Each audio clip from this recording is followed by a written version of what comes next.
In this episode, we talk about being an independent contractor, how I specifically prepare for events. If this system, the Rehab Chiro system, can work in Canada, I got you in Canada, my fellow Canadians. What numbers you need in your practice and how to scale your practice.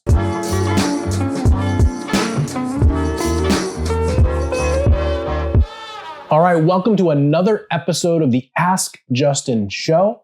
If you have questions for me, please feel free to reach out on Instagram, send me a smoke signal, whatever you need. I cannot wait to answer your next question. I got offered a job as an independent contractor. I know you've talked about it in the past, but can you explain further what the problems with this are? What is the problem with being hired as an independent contractor? I was an independent contractor once.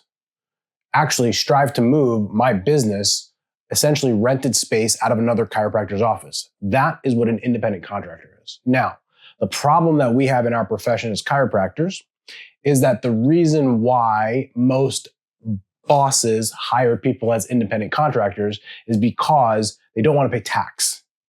Because here's the thing that you have to recognize. When you have an independent contractor, if I'm the employer and I have an independent contractor, I don't have to pay the employer FICA and Medicare tax, which is about 7.5% on the wage. And so when you have an independent contractor, you don't save on that tax versus a W-2 employee. But here's the problem. By definition, by law, the IRS really does state, and I'm going like deep with you guys because I want you to understand, an independent contractor in a business means that the employer cannot tell you when to show up, when to do your work. They can't have control over you. So if you are a chiropractor being hired as an independent contractor and your boss says you have to charge this amount of money, you have to show up, these are your hours, here are the team meetings you need to be on, by definition, you are not an independent contractor. In my opinion, if it were me, I would run from that. The reason I would run is because you're working for a boss or a business that doesn't know what they're doing, does not want to lead people, and is trying to save a little bit on tax instead of seeing the forest through the trees and really building a real business. Stefan behind the camera for us is an independent contractor. When he leaves here, he goes home and works. We have a deliverable that we need, but he does it on his own time. We don't tell him like what his schedule is. We don't control any of that. That is a true definition of an independent contractor. But Hannah, who has work hours and she has things that she has to do in the business and she has a 9 to 5 and there are very specific goals and outcomes, by definition, she is a W-2 employee. In my opinion, if you are an associate chiropractor in a practice, unless you are literally renting a room and you control your own schedule, you do your own marketing, you control your own price, that is an independent contractor. But in my opinion, that's literally just renting space. And so when someone says to me, they're like, I'm going to be an independent contractor, I have to ask, what does that actually mean? Are you like Strive to Move was, where you're renting a room out of another office and you control the whole business? You're just running your business out of another business. That is an independent contractor. The owner of the practice that I was renting from, he didn't tell me when to be there. He didn't ask me what I was charging. He didn't look at my business model. He didn't give me my hours. If he did any of that, I would have been an employee of his, which I was not. And so it's quite the racket in our profession. And again, the reason we do that is because chiropractors are like, how am I going to afford to pay someone? It's like you grow a real business with profit. That's how. So the reason I don't like independent contractors, quite frankly, is it's taking advantage of the system, number one. Number two is taking advantage of young chiropractors who have to only eat what they kill. And number three, it just shows the biggest problem, which is in our profession as chiros, there's such a lack of leadership. There's a lack of being able to take calculated risk. There's a lack of building a business that has enough profit to actually hire employees as W-2s the way they're supposed to be. Now, the last point that I'll make, that doesn't mean that you cannot work on a bonus structure. That does not mean that you can't work on a profit sharing plan. All of those are still possible as a W-2 employee. But an independent contractor, in my opinion, which is not my opinion, it's IRS's opinion, is that an independent contractor essentially operates their own entity in chiropractic would be in another person's space. And that is the biggest difference, which is why it is such a racket when people come out of school and they're hired as independent contractors, but they have to do everything themselves. How do you prepare for live events? I think like anything, and probably the value that I can bring to the audience is to help all of you guys recognize that I prepare differently every time because I get more experience doing it. See, I think one of the problems we have as business owners is we don't explore new things. We don't test new things. And we often don't start something because we don't know how to do it. Well, we've done how many events? 11? Over 11, I think this is 11 or 12 live events. Think about the 12th patient you treated. Like, I still feel like I'm a baby. But imagine the first one. I had no idea what I was doing. And so every single time my prep changes. 2 live events ago, I created every single slide in a live event using ChatGPT. And it was really hard. And in fact, it didn't do very well, but it was painful. But I wanted to try it to see what would happen. Going forward this year, we're going to change up some of how we're doing live events. Our job is to create the most value we can. And so my prep changes based on that. At this live event, specifically coming up in January, I don't know when this is going to be released, January 31st, 2026, we're going to do workshops. And the cool thing about that is we've actually done them before, but this time we're going to take what we did before, figure out what worked well, we're going to do it even better. Figure out what didn't work well, we're going to get rid of it. And we're going to add even more parts to it that we found within my own practice, Strive to Move, that have been that much more effective. The biggest thing about live events that I always keep in my head is that the thing I tell my team is that my preparation is always around providing value and giving good content, but that's not the reason why people show up. In 2026, the number one reason people show up to events is because they want to feel a part of a community. And we want to make sure that people understand that it is isolating to be in your own business. We are all small business owners. Even my team, which is a dozen, 20, 15, 20 people, depending on interns, it's still small. And so we want people to feel like they're part of that community. We want people to make sure that they're coming in and feeling that they're heard, they're known, they've seen people around them that are going through the same things that they are. And that's how I prepare to make sure that we can deliver on that experience. And then we also try to have some fun. A lot of my friends in the US are in your program, but how does it work in Canada? Yeah, so we get this a lot. I went to NYCC, which has a new name now, Chiropractic College in upstate New York. So we actually had a fair amount of Canadians that I went to school with. So it's interesting because while they are chiropractors, the system up there is quite different. And even as I've learned, as I've gotten more into the coaching space, is that it actually varies from province to province. And so in some of the provinces, they have certain rules and regulations, whereas other ones, they don't. The thing that isn't different, the thing that isn't different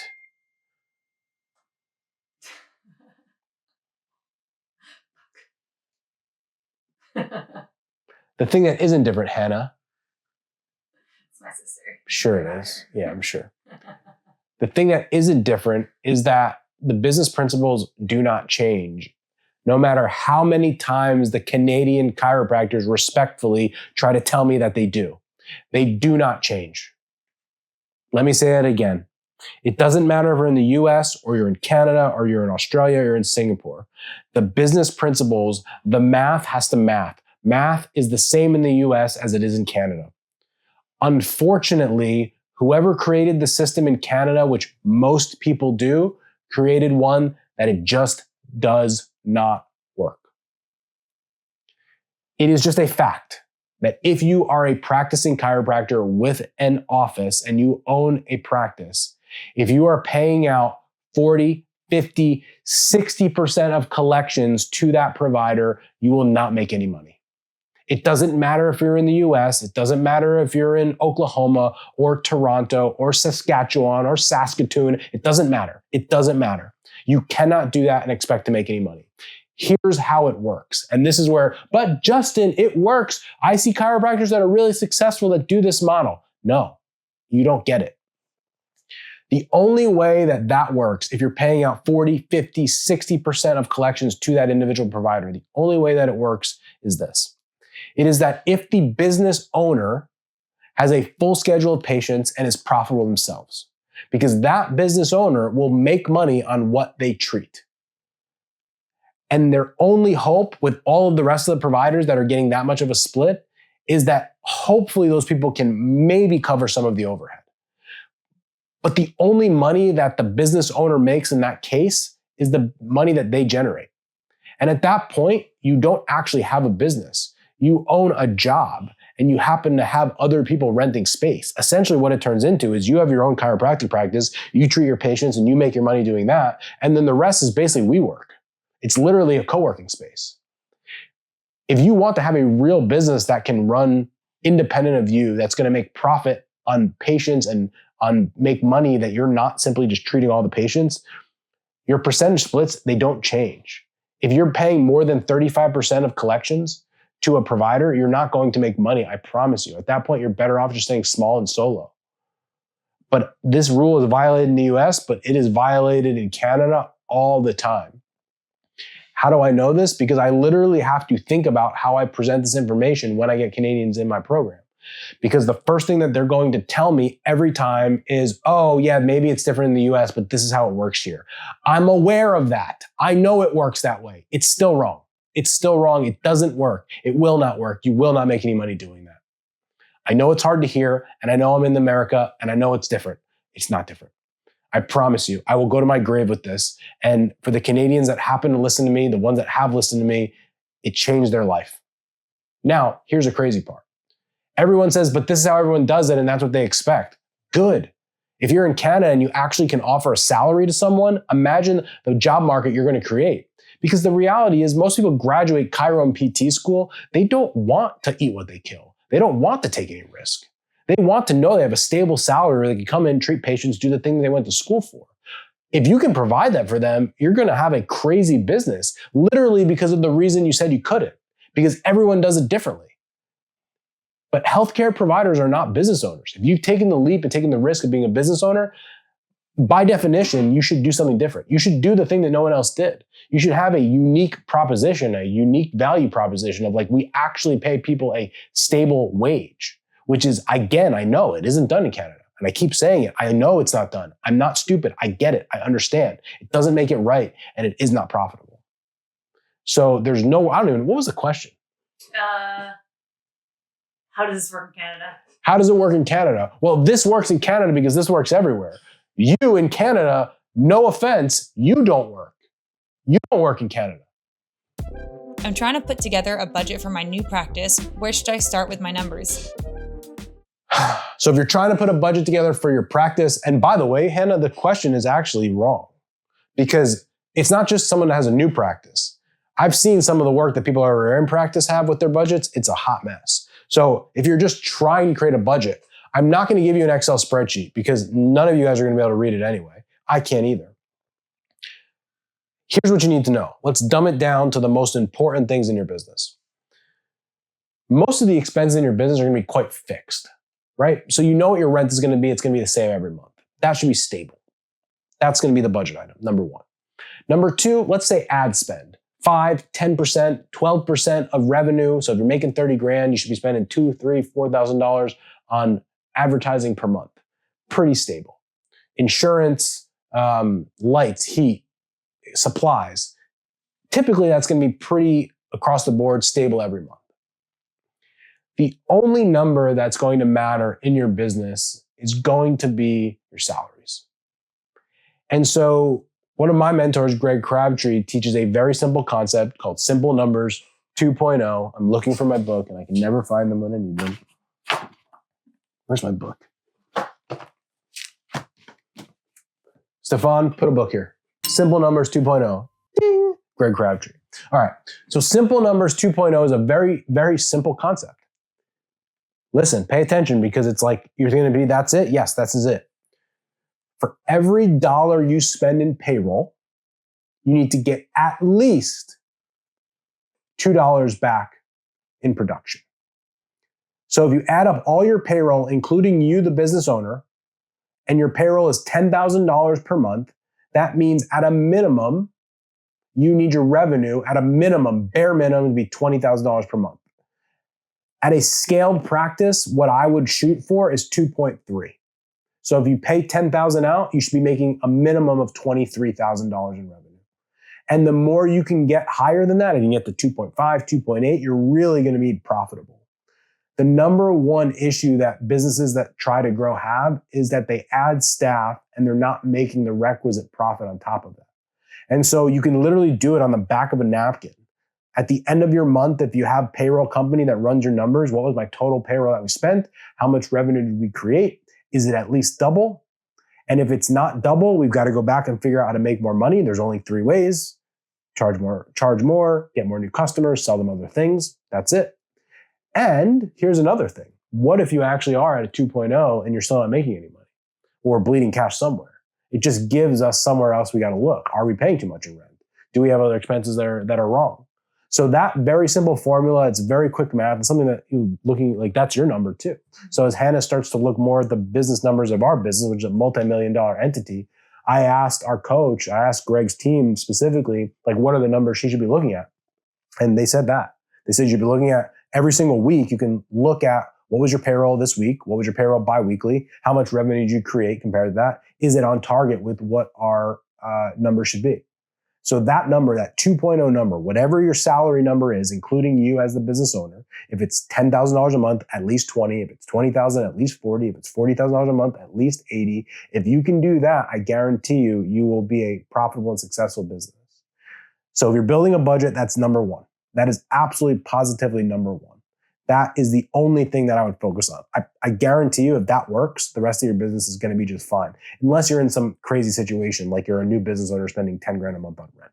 Outside of that, that payroll number, that 2.0, 2.3, that is going to be the metric that I would focus on, and only that. My practice is doing well, but I'm looking to scale. Should I have one big location or multiples? This has become a really awesome question to talk through, and one that with one of our coaches, Kevin Vandy, we're teaching a lot about now is, should my practice, I've grown in practice, I have a one location practice, should I grow that to be like, go from 700 to 2 million, or should I build multiple smaller practices? And I think it's an interesting question, and when we get a lot in CEO, that we talk very strategically, because the decision to make at that level of business, if you're making $700,000, $800,000, $900,000 in revenue in one location, the strategy to grow it to multiple locations would be significantly different than the strategy to grow one big location. So a lot of people could waste a lot of time not being clear on which one it is. And the cool thing about our program at Rehab Chiro is we're starting to have these conversations. We're starting to talk to people about, do they want to have multiples? Do they want to grow one big practice? Here's the thing. If you are going to grow one big practice, let's just say your practice is doing $1 million and you want to get to 2. The thing that you're going to have to start to consider is adding other services. Typically what we see is you can get to $1 million by just doing like the standard Rehab Chiro or PT. If you have the right price with a good marketing system, you can get to about $1 million. But once you get to $1 million, you might have to start to consider selling them other things. And so one thing that we've seen a lot of people that get to $1 million, 1.2, is that they add other services like a shockwave, like laser. They might add nutrition. They might add other services. But here's the catch. The reason why it's important to think about that, because if you're at $1 million trying to go to 2, you're going to add other services. You're going to add some complexity to it. You might increase your marketing budget in the main hub. If you want to scale to multiple locations, you would not do any of that. In fact, you do the complete opposite. You would make it as simple as possible, because in order to do multiple locations, you need your model to be simple. Think about McDonald's. McDonald's is like the master franchise. They don't have tens of thousands of things. They do burgers, they do fries, they do some other things like that. Probably an even better example is something like Chick-fil-A. They only do chicken, right? Because if they want to scale to hundreds of thousands of locations, they do one thing extremely well. Raising Cane's is another one. Todd Graves, you hear him interviewed all the time, obsession over one thing. They literally just do chicken fingers. And I think that if you're trying to do a multiple location practice, that like Raising Cane's model of we do one thing extremely well, it's very simple and we're a master at that, that is the model that we need to follow. One of the issues with getting big is that everything becomes expensive. You need a lot of staff. They're going to continue to need raises. The marketing budget at $1 million is now hundreds of thousands of dollars a year. Whereas if you built a couple locations that were doing $400,000 or $500,000, they can typically be profitable. The overhead stays small. The biggest thing there is you have to make sure that you can find people to run those locations. And so what we've seen typically, I follow a lot in the fitness game, and there are a lot of very successful, some of my friends that own gyms that started off with one big location, and then they built 1, 2, 3, 5, 10, 15 locations that are very small floor print. They might be in a nice part of town, but it's low overhead, it's low staffing, and the filling capacity is quite little. And I think that going forward, what we're going to start to see within our own Rehab Chiro model is that a lot more people are going to start by doing that. The best thing about that, I think, with the multiple locations is that very much is a growth opportunity for business owners. So they can bring in an associate, and the associate might be motivated and they say, like, what's my growth path here? And one of the opportunities down the line is that, well, if we do this well, we can go open multiples of this location and you can go and run that location. And I think that's a really nice growth path. Whereas in one location, eventually people simply get stuck. So it's a really good conversation. It's one that we're just starting to have in our group. And I'm excited to see the direction that people start to move in. All right. That was a good episode. Solid 5 questions from the audience. And so if you're out there and you have questions, please send them to me, Instagram, email, smoke signal, whatever you got. We want to be able to answer your questions right now.